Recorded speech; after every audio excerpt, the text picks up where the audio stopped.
going to go right into our work with Dr. Tanya Wright and Dr. Laura Tortorelli. And I also want to thank Dr. Wright, who has been very willing to help us as we continue through this process to share her expertise with us, because she was such an integral part and did all the videos on the first version of all the Essential Practices videos. So we wanted to ground you in those updates to Essential 3, and now the amazing Dr. Wright and Dr. Tortorelli are going to share some updates with us that will complement the content that Nell just went over with us. So I turn things over to you. Hi, Hi, Tanya. Hi, everybody. How are you? Great. How are you? So good to see you. Thank you for being here. We're so excited. I'm going to go first, and then I'm going to go first, and then Laura is going to pick up at around 9:40. So just give me a second while I share my screen. Okay, hopefully everyone can see some slides that say Revisiting Essential 3. So I'm just going to build a little bit on Nell's video that she showed you earlier. So just, to bring us all back to talking about Essentials 3, I just wanted to talk a little bit about why small group instruction is so important. And I think this conversation might be more important than ever, because there seems to be, or some conversation that I'm hearing more and more about the idea that Tier 1 instruction is whole group, and that small groups are Tier 2, and that then more individualized is Tier 3. And that's really not the intent of the MTSS tiers, right? What we're looking for is differentiation at all of those levels. So the idea here is that in a given classroom, children may be in a broad range of places in their literacy development, especially in the K through 3 years, right? In a given kindergarten class, there could be a kid who enters kindergarten and they're starting to read words already, and there could be children who are still learning their alphabet and letter sounds. So, and that's just in kindergarten, right? So we have a broad range of kids with a broad range of instructional needs in our classrooms. And what Essential 3 is really about is the idea that the classroom teacher needs to differentiate. We want to see differentiated instruction within Tier 1 and not just whole group, everybody gets the same. Essential 3 is really focused on intentional or planned differentiation. So there's kind of two kinds of differentiation, right? The one is that in the moment, a child doesn't understand, so I'm going to give them some support, or I figure out that some of the kids are sort of getting what we're working on, and some still need a little bit more support, so I'm going to tailor what I'm doing in the moment, right? But when we're thinking about all of those bullets in Essential 3, this is really planful differentiation. It's in addition, we of course want teachers to do the thing in the moment where they help kids as needed, but this is really careful and planful and based on kids' instructional needs. So just a few more things about small group instruction. One is, and I'm sure you all have seen this in classrooms, small group doesn't always mean differentiation. So sometimes kids are put in small groups, but they're all given the same thing to do, right? And there have actually been studies, for example, of a program that uses interactive read-alouds primarily, where they did the program in a whole group and a small group, and they found that, kids learned, but they learned the same. And that's likely because the exact same instructional interaction was happening, right, in large and small groups. So if we're going to do things exactly the same, sometimes we might want small groups, for example, to give kids more opportunities to participate, but that's not differentiation, right? That's just giving everybody more opportunities to participate. So we have to think really carefully. I think the intent of Essential 3 is this idea of differentiation and making sure that kids can get what they need as part of their Tier 1 classroom instruction. So when we think about differentiation within small group or in general, right, we can think about it in three ways. There's probably more than three ways to think about it, but these are three buckets that might help teachers to consider what they're up to. The content, the process, or the product that we're asking of children. So let me say a little bit about each of those. So when we differentiate the content, that's things like giving kids different books to read, right? To meet their instructional needs or their interest, for example.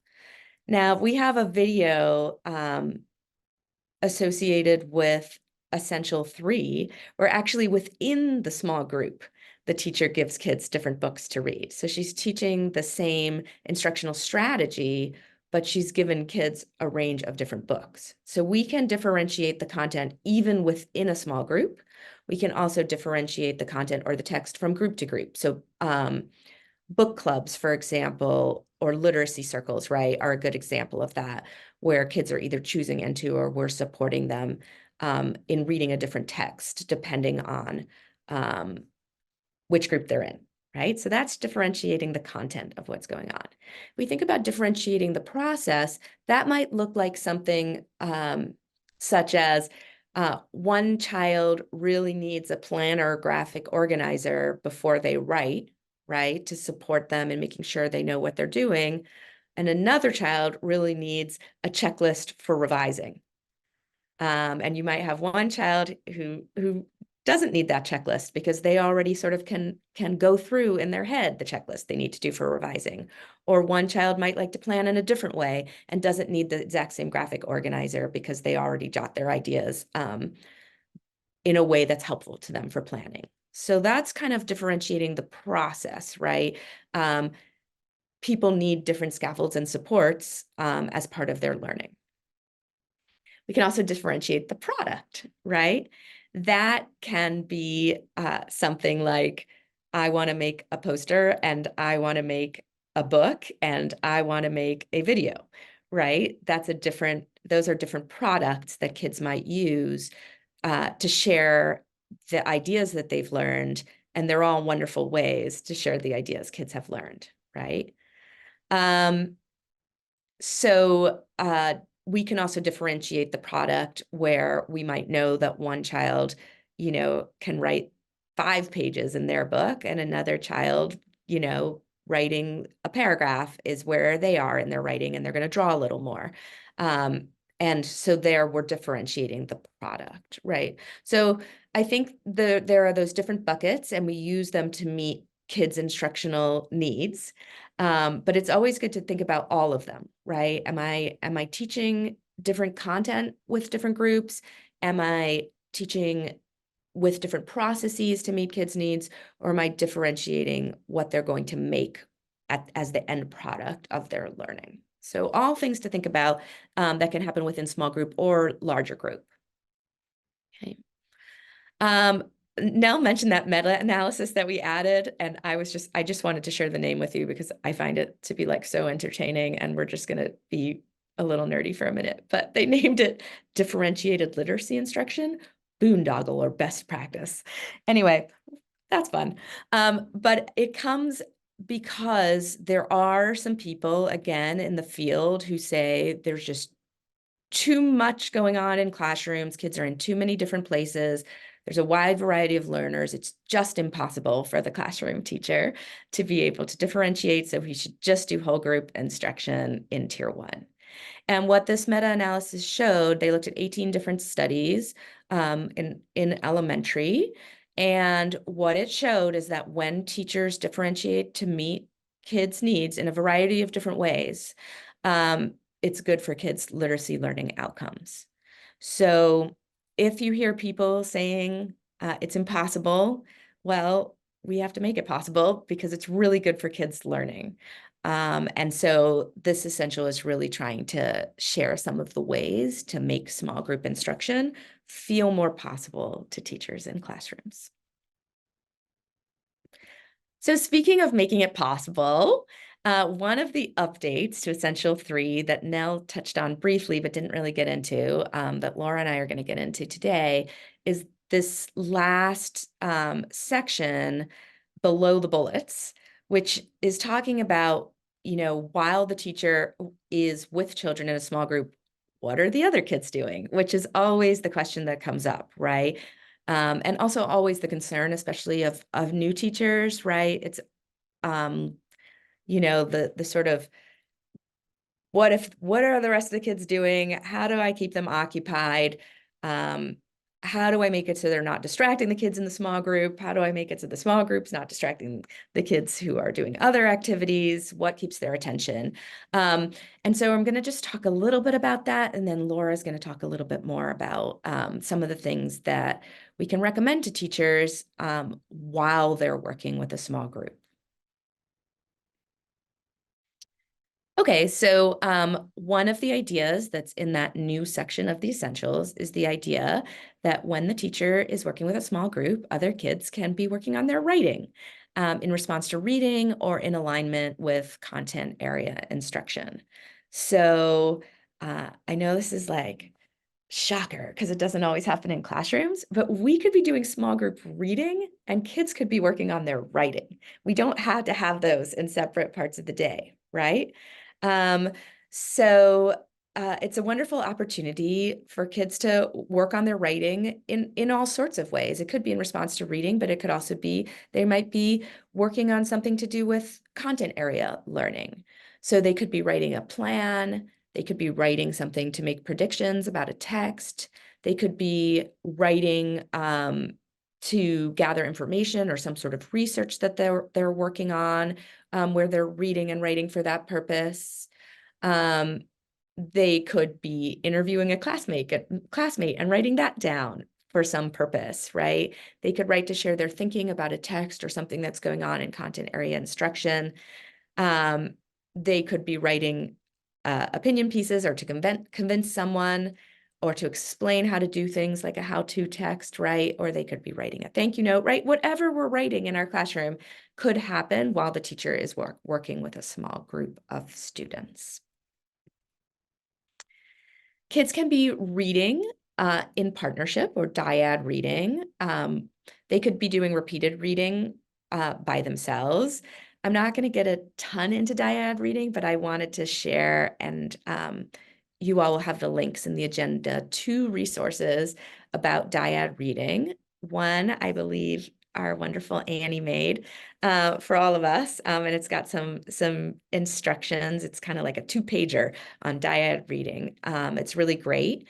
And the other is I wanted to remind everyone that when we made the Essentials videos, we put dyad reading in Essential 1 because it's collaborative and we're thinking about collaboration as being motivating. But it also fits here because, for one thing, it is a small group, like 2 kids are a small group, but also it's a thing kids could be doing while teachers are working with a different small group. Okay, so they could be working together on their dyad reading. Handwriting practice is another thing that kids can get up to while the teacher is busy. It's not the teaching of how to form the letters, but kids need to practice so that they can become fluent in their letter formation as well. So if there are, practice pages for kids to do, that's something that they can work on while the teacher is working with a small group. Audiobooks, right? Like listening to and reading along with recorded books. And this is particularly helpful in association with Essential 7, right? To build knowledge, to learn new vocabulary. We sometimes use audiobooks as a ramp up. The first text kids will read as part of a text set to help them build some of the vocabulary and knowledge that will then let them read a book independently or with teacher support, where they're doing the decoding. So that's another wonderful reason to have kids listen to audiobooks while the teacher is busy working with a small group. The other thing that we didn't put in the essentials, because there's not, to my knowledge, like research to say one of these is better than the other. But I just wanted to share some suggestions before I turn it over to Laura about some organizational structures that might help, that that work in different ways in different classrooms for different purposes. So this slide is really about centers and some of the different ways that kids can be in centers while a teacher is working with a small group. So the most common one that I tend to see in classrooms is centers rotation, right? Like the kids are in groups and they rotate through centers, either across a day or across the week. Each group rotates, and the teacher, while she's working with one group, the kids are in one center, and then when the teacher switches groups, the kids rotate to a new center. So that's probably the most common structure that I tend to see going on if folks are using centers. And I just want to say there's no reason to stop using centers after kindergarten, first grade. I mean, this is a structure that can work, honestly, like with any age group, with adults, right? Where they move through different tasks, and different people are working on different things at the same time. A couple of other options that I like to see, that are a little different to centers rotation, is what I'm calling centers choice of order.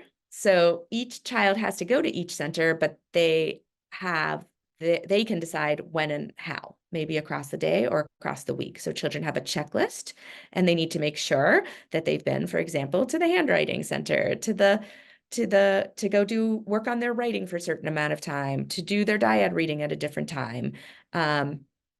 There could be a science center, right? There could be an art center thrown in there. So there can be, the kids choose. And we know that choice is motivating, right? Essential one. Teachers' choice centers. So different groups or different children are directed to complete particular centers or particular activities based on their instructional needs. So in this one, not everyone is going to every center. Kids are going to the centers that are going to be supportive to them, either by group or by individual child. Okay. And then, of course, you can mix and match any of these. So when I taught kindergarten, I used to do kids' choice, but we used to call them red centers because I wrote them in red. There were red centers, which were the required ones that they had to get to sometime in the week. And then there were other centers that were a choice that they could decide if they wanted to go to in the week. So they had their checklist, and there were some must-dos, and then there were some optional.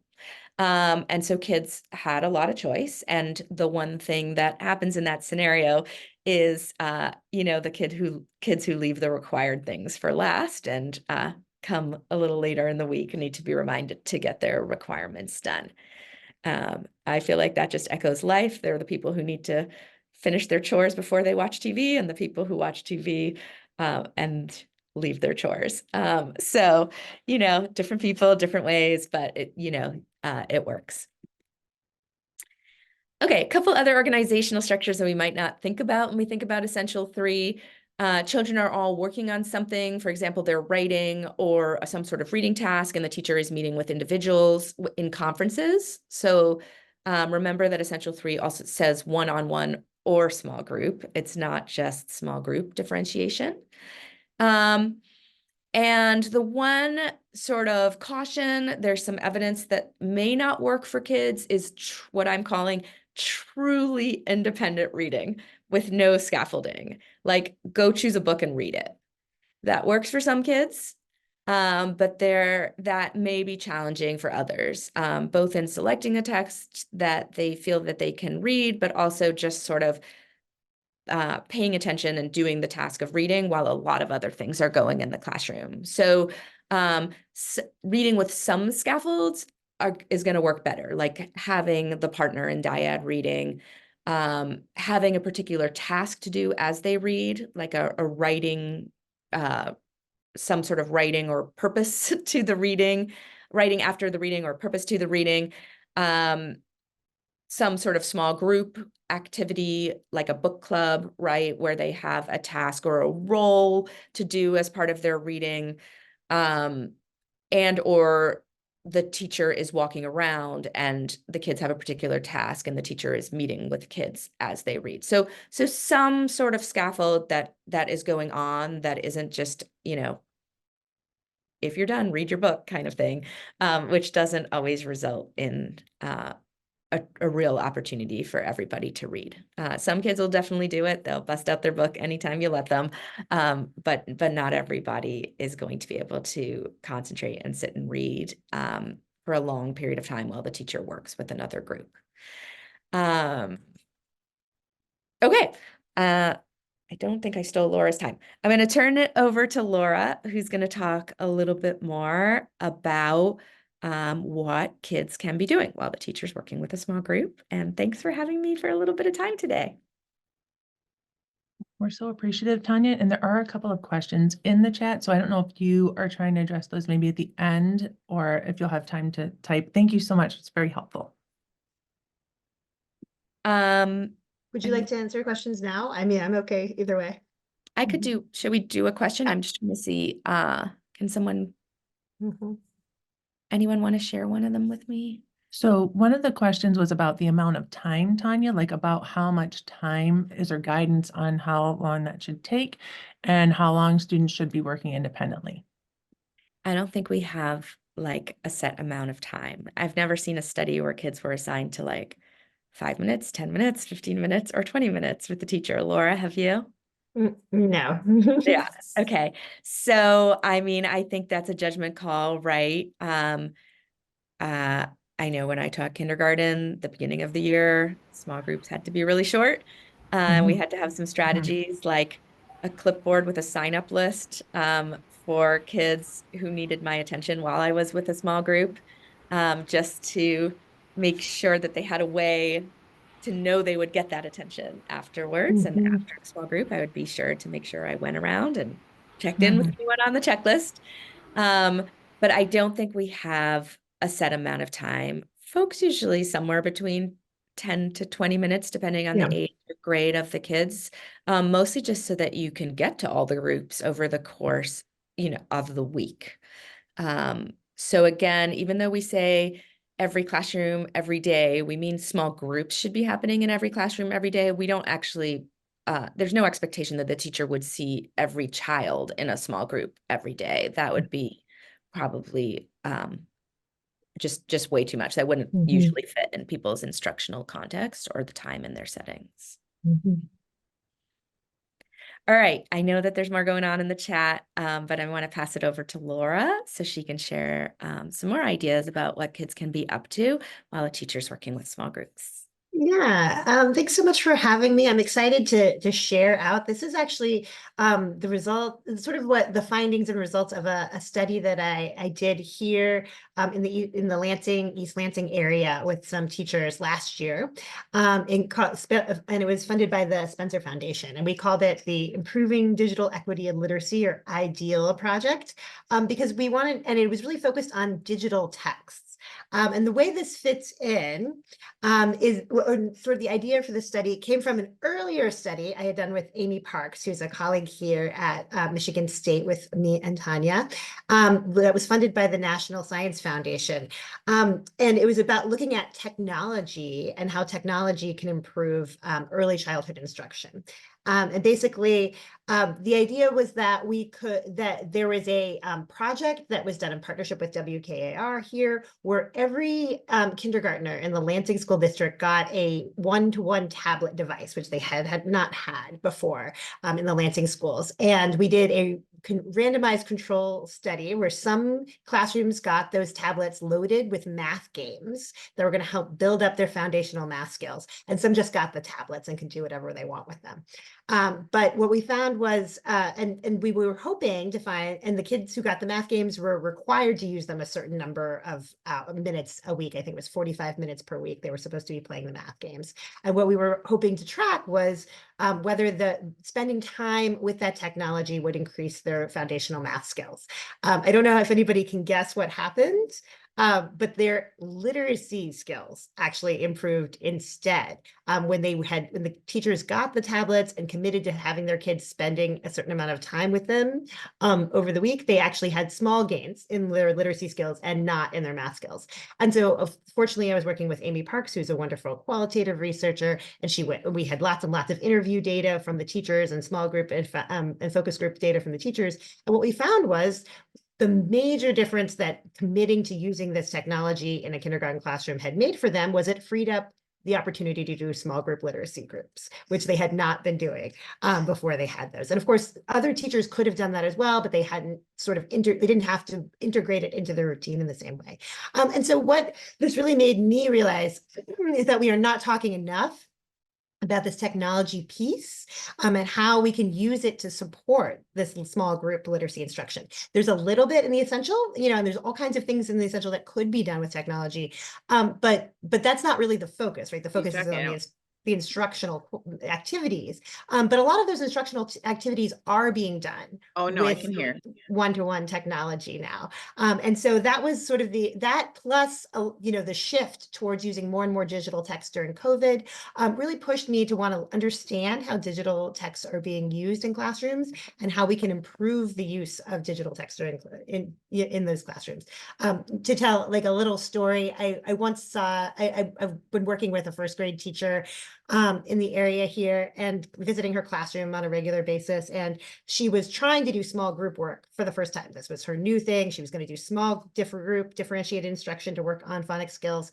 And the thing that she told her students to do while she was like what she first told them to do, and to speak to Tanya's point, was to read silently. All the other kids were going to be reading silently. While they could pick any book and read silently, and then she was going to work with her small groups. And of course, that didn't work. Most first graders are not reading silently, and even those who can't do it for 45 minutes while she rotates through groups, right? So then she would get frustrated and just tell them to go get the iPads, right? And so, and this is what I see a lot in classrooms. I see that like there's really high quality small group work happening over here, and then lots and lots of stations, not all the stations, hopefully, but like lots of kids in any given rotation are on devices. And so what's happening on those devices, I think, is important to understand.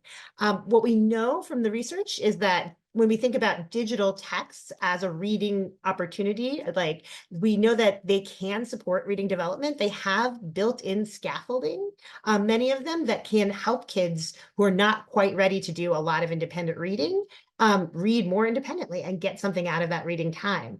But they vary quite a bit in quality. And they're not, and kids need to really be instructed about what they should read and how they should read them to get the benefits that they're able to get from reading digital texts. I also did, during COVID, I also did a survey of teachers in all 50 states to try to understand how they were using digital texts in their reading instruction. And this was the second COVID year. So some teachers were still partially hybrid or mostly hybrid, and some were back in the classroom.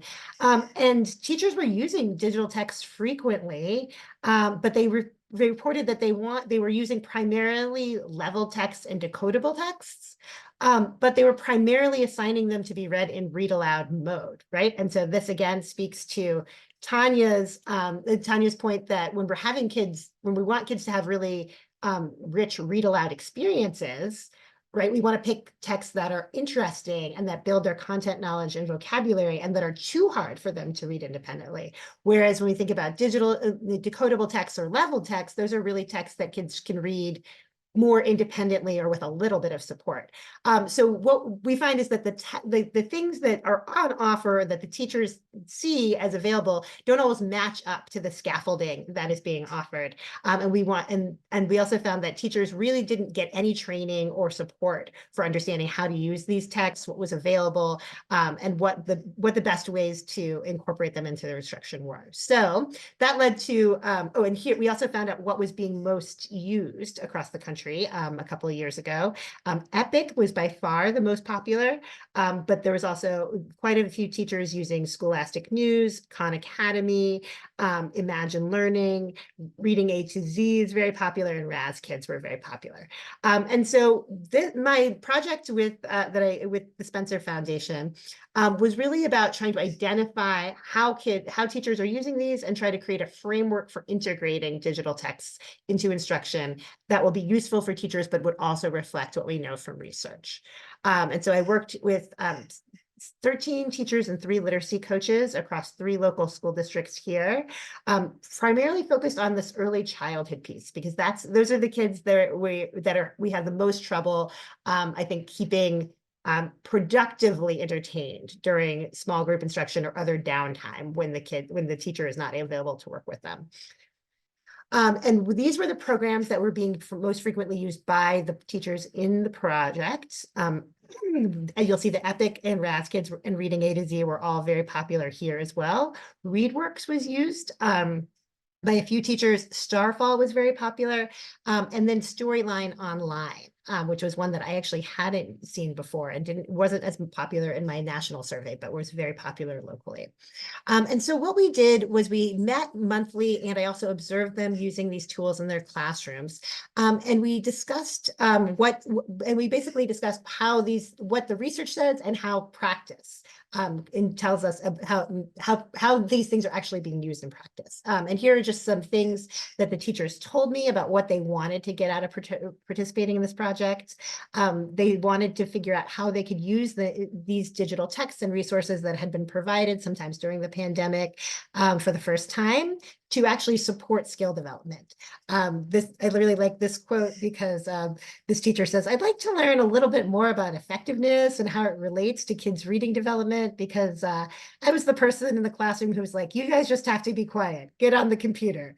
And so I'd like to know how we could use them as not.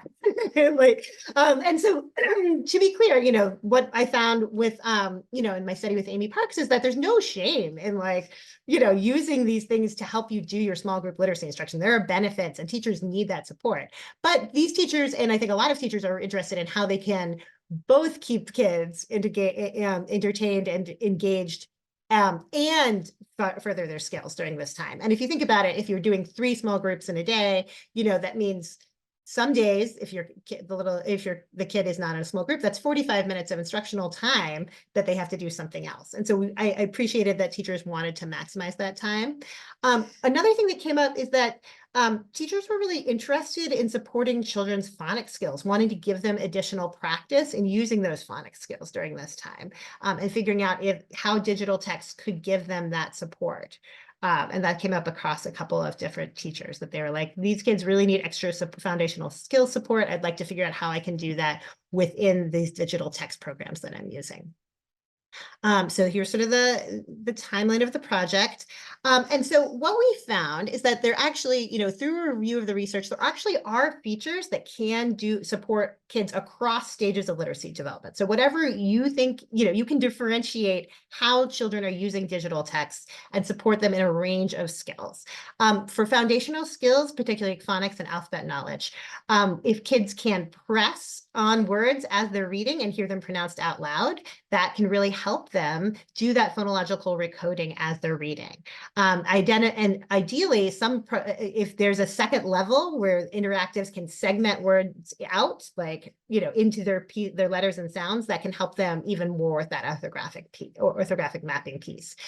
So although kids are often reading aloud or listening to text read aloud, it's actually more beneficial for them if they're reading something that's a decodable or level text, if they can attempt to read it first and then tap on use the text as sort of a backup system to help them read words when they encounter words that they don't know, rather than just hearing the whole text read aloud. So there's a mixture of them trying out their skills and getting support to coding new words. That's sort of the ideal thing if you're trying to promote their foundational skills. But there's actually quite a bit of fluency support that digital text can provide. Many digital text programs have read aloud with highlighting, or enlarging each word. So kids are hearing the text read, ideally in a nice, engaging voice, not a robotic voice, although text programs differ. But when they do that, they're getting that. It's almost like they're doing choral reading or partner or reading aloud, but just with the program instead of with another child or with the class. And so that can really help them build their reading fluency, and they can read a slightly harder text than they would be able to read independently if they're doing that read aloud with highlighting. Now, the key thing is you want them reading aloud. You don't want them silent. You want them saying the words along with the text, and the pacing has to be appropriate. Sometimes we would see kids trying to read something and you know, it was just like flashing across the screen and it was way too fast. So helping kids find the right text to do that work with. They can also listen to a book read aloud and then read it themselves, right? That's a really good use of the read aloud feature on these digital text programs. And they can also, some of them have recording features where they can record themselves and then go back and listen. Although most of them actually did not have this feature. That was something that teachers really valued when they had that. But then, as Tanya said, this is the digital text can often provide an opportunity to build vocabulary and comprehension by using that read aloud mode for harder texts, texts that are a little bit more challenging, that have more interesting vocabulary and content knowledge and plot development. And there are ways to support kids in understanding those texts, even though they're hearing, you know, by hearing them read aloud, either the whole text or even just parts of the text. If they can go back and listen to parts that are tricky or that they missed, to review portions of text, that's a really helpful thing. Some texts also have note-taking tools where they can respond, you know, make post-its or something to help them sort of keep track of their response or their questions as they're going. Digital dictionaries can be really helpful if there's new vocabulary words, but only if they don't have to read a bunch of other words to get, you know, to understand, you know, if they're really child-friendly definitions. And there was a mixture. Some were child-friendly definitions, some were just like imported straight from Merriam-Webster. And then what we find is illustrations and animations that align with the main ideas, new vocabulary words, and plot, rather than things that are distracting, can really support that vocabulary and comprehension piece as well. And so there's opportunities for kids to be doing that sort of work. There were also lots and lots of motivation and engagement pieces that teachers wanted, particularly more modality options and a wide range of texts that would allow children to choose. And so we ended up coming up with a framework, which I can share out with the group, about sort of our wish list, like knowing what we know from research, knowing what we know from our classroom practice and what we want to be helping kids do during this independent reading time with digital texts. What are the features that we would really like? And so we created what we call the ideal framework, which will allow kids to work on different skills in different types of books. Now, again, it's important to think about what kind of books kids are working on, right? If they're reading something that's more decodable or more, you know, or a leveled text, which reading A to Z, RAS kids and reading A to Z, for example, are tons and tons of leveled texts. That is really where you want to be doing this foundation. You know, you want to have a little bit of support or like a little bit of fluency support rather than, you know, asking them a bunch of comprehension questions at the end or that kind of thing. Whereas if they're reading, doing a text set and trying to like develop all their knowledge, you know, I saw one classroom where they were trying to develop knowledge of the ecosystem of the desert, right? So they could like go into these digital text programs, find anything about the desert, and they could listen to those as read alouds and get a lot of new information and vocabulary out of those and not worry as much about the, you know, the foundational skills part. So it really depends on, you know, there has to be a match between the types of activities you're asking them to do with the text and the types of text that they're reading. But we were also very interested in, we found that the quality and diversity of the texts really varied. We were interested in supports for multilingual learners also, when there are texts available in multiple languages or texts with both languages presented side by side. Those are research supported ways to support multilingual kids, and then multilingual dictionaries were also things we wanted. But quality and diversity of the texts was a big thing as well. Teachers really wanted children to have access to a wide range of texts, interesting and diverse characters, balance of fiction and nonfiction, lots of interesting, diverse topics beyond just holidays, and I found authentic and high quality texts. And so this is, you know, so you can see here what some of the things that we wanted in. And then another big thing that came up was ease of accessibility and use. For example, Epic is one of the most widely used because it's free to teachers during the day, but they can't use it at home. To use it at home, your parent has to pay for a subscription. And so logging into Epic was really easy and teachers really like that, except if the timer, like if the clock on your iPads reset to Greenwich Mean Time or something, then it would think you weren't in school and it was like after school and they wouldn't be able to get in. And like that kept happening in several different classrooms. So that kind of thing is actually a really big obstacle to using the text, using the products for small group work as well. So kind of thinking about whether or not kids are are going to be able to log in and use these independently without asking you for help, was another thing that came up. And so then, this was our ideal wish list, right? This is based on everything that we know from research and everything that we want to do with the text. These are the things that we want. We then dug in and actually evaluated each of the programs that the teachers had been using. They had an opportunity to purchase a new program and kind of try out each other's programs in the project as well. And we created a rubric version of the framework, which I can also share with you if you are interested, in which there were basically, they would get points for certain things, and they could rate each program as unacceptable, acceptable, or recommend for each of these skill areas. Because remember, we can use digital text for a range of things. There's not just one use. And so different programs are actually better set up to support different skill development. And so this is the rubric we used. And here's the bad news. There are very few programs that are good across all of these different areas. EPIC was the highest scoring total, followed by Scholastic News, followed by Story Online, and then RasKids, Starfall, and ReadWorks were all about the same but they all had very different affordances. If you look at it broken up by skill area, the things that the teachers wanted children to be working on in these digital texts, what we found was that there was quite a big difference across programs. Some programs were much better at focusing and targeting on certain things than others. And really, Starfall was the only one that had any sort of real supports for that foundational skills phonics decoding piece. There's like a little tiny bit in RasKids and a little tiny bit in EPIC, but for the most part, Starfall had decodable text with a lot of support, but really only about 10 or 15 of them. One thing to know, though, is Starfall is available, I think, available for free to Michigan educators, I think through Michigan e-library. So that is that's an advantage, but there really wasn't a ton of foundational skills support. So that goal of like supporting kids in their phonics skills and decoding skills through digital texts, it was hard to meet. Most of the programs didn't actually do that. There are, of course, like other types of programs that are like phonics games and that kind of thing, that some of which are highly recommended that can do that. But if we're trying to get kids to apply those foundational skills in text, they won't get a ton of support for that in most digital text programs. Reading fluency was better. There were quite a bit of fluency supports in both EPIC and RasKids because they had that reading with highlighting.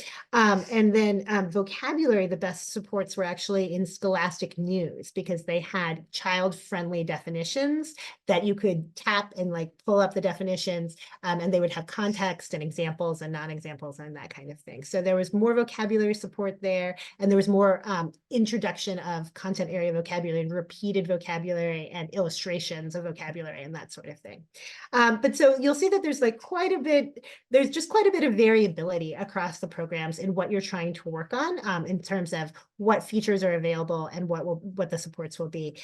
Something that was a big win was that Storyline Online, which I had not even known about before, but is freely available online, had by far the best read alouds and the highest quality text. Because it's a nonprofit, they have access to they are able to post a lot of authentic award-winning books and read alouds of authentic award-winning picture books, things that had just been published, really high quality diverse texts.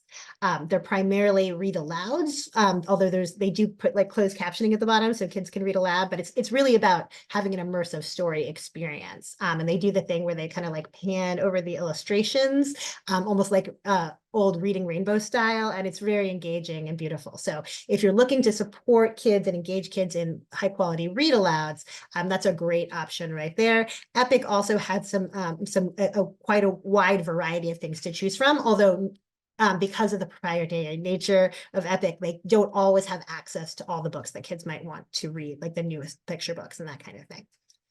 So again, across here, we really just did not find very much support for that foundational skills work. We did find that Epic and Raz Kids and Scholastic News did had some fluency support. But really, it's important for teachers to just think carefully about what it is they want their kids to do with this digital text reading time, because different programs have different affordances. And if what you have is Starfall, you should not have them read aloud, do a lot of read alouds and start, they should just practice their phonics skills and move up. But if you have, Scholastic News, you can do a lot of interesting vocabulary and concept building work. And so it really just depends on which programs you want to use and what you want to use them for. So here's our little best of list. We have best books, including like authentic and diverse titles, were Epic and Storyline Online. Best nonfiction, Epic, Scholastic News, and ReadWorks. ReadWorks, unfortunately, is highly variable across text. They have great nonfiction text on almost every topic, but sometimes the read alouds are good, and sometimes they're very bad. Like sometimes they're real people, and sometimes they are. Sometimes they're robotic voices. Sometimes they have nice illustrations, and sometimes they really don't. It's very variable, but there are a lot of high quality informational text there. Best foundational skills phonics support is Starfall. Best fluency support was Epic and Raz Kids. Best vocabulary support was Scholastic News. Best comprehension support was Epic, Scholastic News, and Raz Kids. Best engagement and motivation was Epic. Best multilingual supports were Epic and Scholastic News, and the best value was Epic, Storyline Online, and ReadWorks. But again, the caveat, because all of those are free, of course. But one of the caveats with Epic was that it was really hard. Teachers really didn't like that they couldn't ask kids to read things at home, that they would be asking parents to pay for things if they wanted to continue their reading on Epic at home. They really liked the idea of using a program that could be used both at home and at school. And that's one of the things that they liked about Raz Kids, even though the texts were not as engaging, is that if they purchased it for school, and it's expensive, if they purchased it for school, then parents would also have access to it at home. And so I can also talk a little bit about the observations at some point, but we're kind of running out of time. But I just wanted to share that commercial digital text programs are not designed by researchers. There's tons of research indicating that digital text can be used to support all the things that we care about, and can be used to support independent reading for kids who are not ready to sit alone with a book on their own, or even kids who are, but like the book they want isn't in the classroom, right? Digital texts are a great opportunity to let kids explore and find new things to read. But they're designed they're commercial. Most of them are designed commercially, and so they're not necessarily aligned with research. And they do not automatically support teachers and their goals for their students. Like, I think teachers often thought that if they put kids on Raz Kids and they were at their level, that they would be getting like the phonics and fluency support that they needed to develop those skills. And that's not necessarily the case. So, at the best case scenario, kids are getting really high quality reading instruction, really high quality instructional experiences similar to what they would be getting if you were right there and could tell them the word that they get stuck on. But at worst, sometimes it would counteract or replace the reading instruction, right? So sometimes I see teachers, showing a read aloud video instead of doing an interactive read aloud. And if you're available to do the interactive read aloud, that's almost always going to be better than just showing a video to the whole class. And sometimes also there'll be there'll be things that you're trying that would counteract what you're doing. For example, a lot of teachers that I was working with were trying to move away from leveled text, and they didn't realize that what was going on around Raz Kids was like a really strict leveled text progression, right? And so sometimes it's kind of working against what you're trying to do in the classroom. So teachers are going to need your support, and they need more help kind of figuring out what the features and affordances of these digital texts are and how they want to use them in their classrooms. So if you have, I'm happy to take a few questions, or if you want to reach out, I'm happy to discuss this as well. Thank you so much, Laura. The chat was very alive, and there were a lot of questions asking about if there was a specific set of resources, but that actually came a little bit before you shared the ending, which I loved your best of. That was really, I think, if I were coaching a school right now, I'd find that really helpful. There's some specific program questions, and then there was a big one about adaptive electronic programs such as IXL and Lexia. And so I don't know if in general you have anything that you might provide. And then Tanya put a link in the chat, thank you, Tanya, about those interested in Lexia. So I don't know if you have anything about IXL or any of those other ones. So our project was very much focused just on digital book reading rather than other digital applications. So we didn't really speak to that. I know that that is one of the resources that's listed in the essentials, like that kind of work can be done. And like, I do think that those programs are more promising for foundational skill work than a lot of the digital book programs right now. But we want kids to have an opportunity to read, right? We don't want them only working with words in isolation. And so, you know, that this project was really focused on the kinds of supports they can get for digital text reading. I'll just Really I'll just helpful. add that what I posted was the What Works Clearinghouse report on Lexia, that it actually has been studied. And if you check out the link, it actually, there were 3 studies that actually met What Works Clearinghouse standards, which is like a shockingly large amount because most things aren't studied. And out of 4 that they reviewed, and it actually was shown to be supportive for alphabetics, not so much for fluency, and some potential positive effects on comprehension, not so much on general reading achievement. And you can read the report with more details. But that suggests that especially for our younger learners who are learning letter sound relationships, and maybe a little bit for comprehension, Lexia might be a supportive or reasonable thing for kids to be doing while the teacher's working with kids in small groups. And it shouldn't replace classroom instruction. Okay. There you go. Are there any other pieces that came up in the chat? I don't know if I missed any, Erin, that you may have seen, or Tanya or Laura. We're so grateful for your time today and for just putting together all of these resources for us. So if anything else stuck out to you that you wanted to say anything, we are happy to hear it. Thanks for having us. I'll see some of you again this afternoon.